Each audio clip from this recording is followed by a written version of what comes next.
Baik tu. Kau okey tak? Kau macam tak okey ni. Aku okey Kalau lah ada masalah bagi tahu. tak ada lah, aku okey je lah. Ya ke? Tak apa, kita memang ada hari kita sedih apa semua. Kau tak okey ni.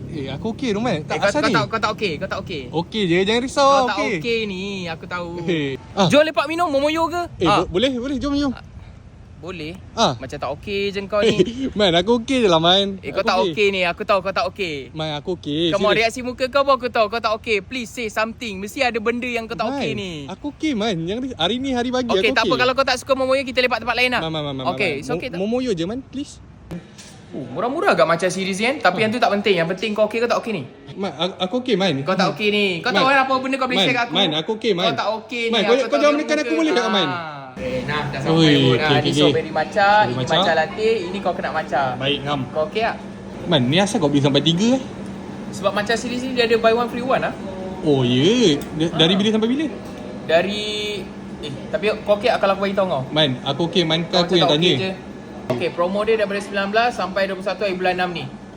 Kan senang bagi tahu. Kau tak okey ni, kau tak okey. Aku tengok muka kau, kau Man. tahu kau tak okey. Okey je, Kau Man. tahu kan apa benda kau boleh bagi tahu aku?